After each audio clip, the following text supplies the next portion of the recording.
जय जोहार संगवारी हो, आप देख रहे हैं छत्तीसगढ़ प्रदेश की तमाम बड़ी खबर देखने के लिए हमारे चैनल को सब्सक्राइब कीजिए और बेल आइकन के बटन को प्रेस कीजिए। सरकार देगी घर, विधानसभा में ऐलान। सीएम भूपेश बघेल बोले, केंद्र ने जनगणना नहीं की तो हम करवाएंगे, गरीबों को आवाज भी देंगे।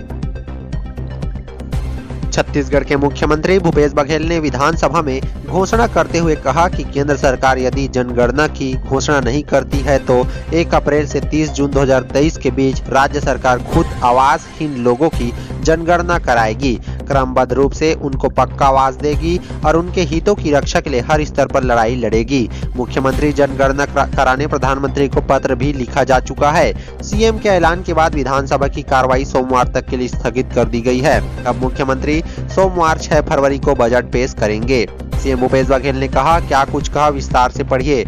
मंडी शुल्क के लिए केंद्र को पत्र लिखा, सुनने को तैयार नहीं, वे नहीं चाहते कि छत्तीसगढ़ के लोग आगे बढ़े। वहीं दूसरी बात है कि ग्रामीण विकास मंत्रालय ने भी हमने मांग की थी कि सड़क बनाने का समय बढ़ाया जाए, मगर हमारी बात नहीं सुनी गई। वहीं रायपुर कार्गो इंटरनेशनल की मांग की गई, लेकिन नहीं सुन रहे हैं, केंद्र सरकार कोई सुनवाई ही नहीं कर रही।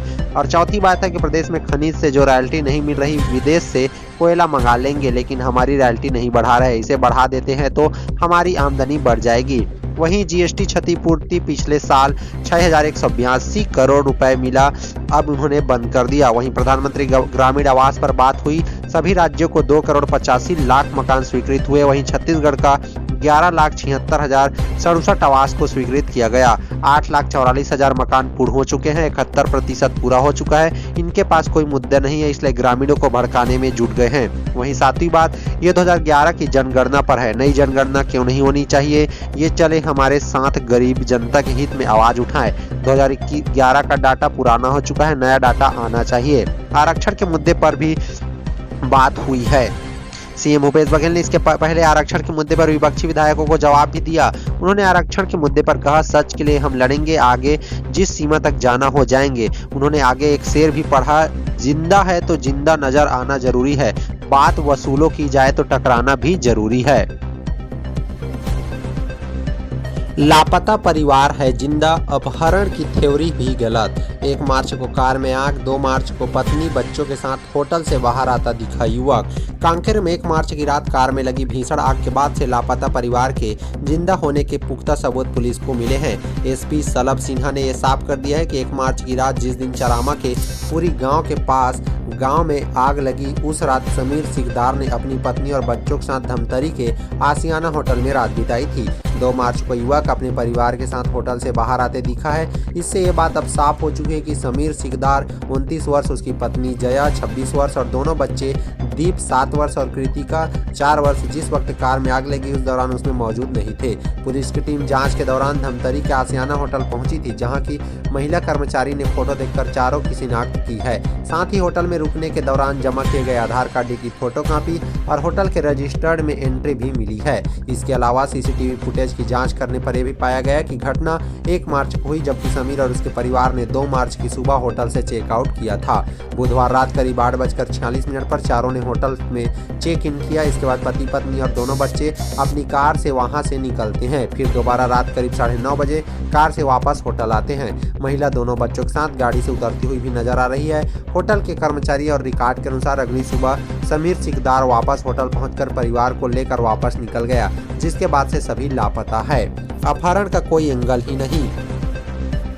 एसपी का कहना है कि जांच में पता चला है कि पत्नी और दोनों बच्चों को 1 मार्च को होटल से उतारने के बाद समीर खुद कार लेकर चला गया। इसके बाद पूरी गांव के पास कार में आग लगी हुई मिली। 2 मार्च की सुबह वो वापस धमतरी अपने परिवार के पास आसियाना होटल में लौट आया और वहां से पत्नी बच्चों को लेकर निकल गया और तब से पूरा परिवार अंडरग्राउंड हो गया है। एसपी सलभ सिन्हा का कहना है कि जिस तरह से पूरी घटना हुई, इससे साफ हो गया कि मामले में किडनैपिंग का कोई एंगल नहीं है और ये भी साफ हो गया कि सभी जीवित हैं।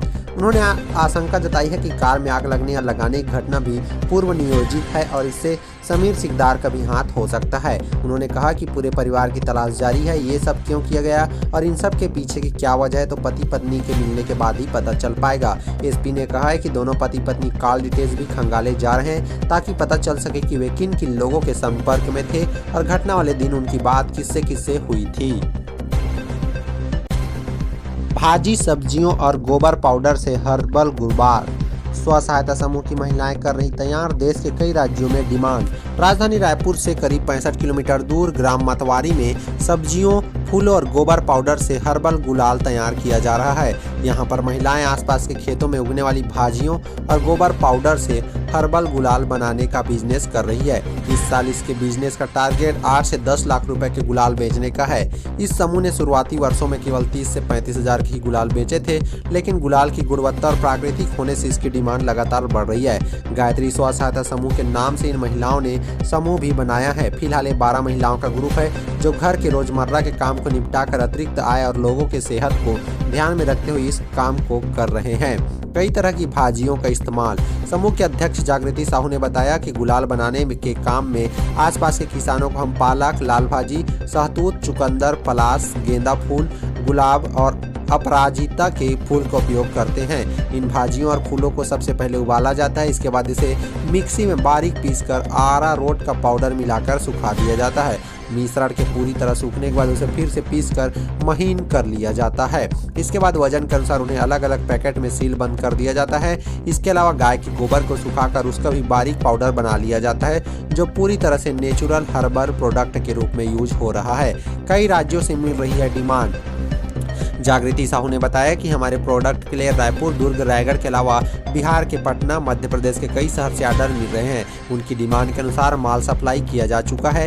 केमिकल रंगों से त्वचा को होने वाली हानि के चलते लोग अब जागरूक हो रहे हैं। यही वजह है कि लोग फिर से प्रकृति की ओर लौट रहे हैं और इस तरह के प्रोडक्ट की डिमांड बढ़ गई है।